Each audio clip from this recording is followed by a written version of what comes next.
I join my fellow citizens this morning to welcome and celebrate the new year 2018. This year promises to be pivotal in our quest for change. Unfortunately, I am saddened to acknowledge that for many this Christmas and New Year holidays have been anything but merry and happy. Instead of showing love, companionship and charity, some of our compatriots chose this period to inflict severe hardship on us all by creating unnecessary fuel scarcity across the country. The consequence was that not many could travel, and the few who did had to pay exorbitant transport fares. This is unacceptable given that NNPC had taken measures to ensure availability at all depots. I am determined to get to the root of this collective blackmail of all Nigerians and ensure that whichever groups are behind this manipulated hardship will be prevented from doing so again. Such patriotism will not divert the administration from the course we have set ourselves. Our government's watchword and policy thrust is change.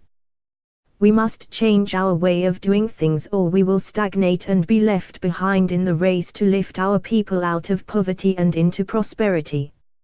My address to fellow Nigerians this morning is devoted mainly to informing you about the intense efforts this administration is putting to address our country's huge infrastructural deficit. We are going to make significant inroads in advancing road, rail and power projects across the country. The Ministry of Power, Works and Housing is one of the drivers of this government's commitment to renew and increase each area's stock of infrastructure in order to achieve global economic competitiveness as targeted under the Economic Recovery and Growth Plan. With regards to railways, we have set ourselves ambitious targets. Already in construction stage is the Lagos-Kano standard gauge railway. The line should reach Ibadan from Lagos by the end of 2019 and will carry 2 million passengers per year, and 5 million tons of cargo will be transported every year, giving a substantial boost to the country's economy. Construction of the Kano-Kaduna segment is expected to commence this year and reach Kaduna by the end of 2019.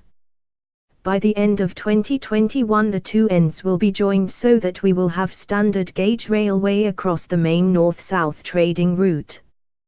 The Abuja-Kaduna route will be boosted by additional rolling stock next Thursday and will be able to handle 1 million commuters annually. At the same time, I have approved and negotiations will be concluded in the first part of this year for the Port Harcourt to Maiduguri line covering Aba, Owerri, Umuahia, Ugu, Aka, Abakaliki, Makurdi, Lafaya, Jos, Bauchi, Gumba, Yola and Damaturu. The Abuja to Itakpe line will go through Barrow and terminate in Warri, with construction of a new seaport at Warri. Negotiations are also advanced for the construction of other railway lines, firstly from Kano to Maradi in Niger Republic passing through Kathore, Dora, Katsina, Jabia to Maradi. Secondly, Lagos to Calabar, the coastal rail through Ore, Benin, Agba, Asaba, Oitsha, Sapele, Ughelli, Warri, Yegoa, Otuoke, Port Harcourt, Aba, Uyo and Calabar.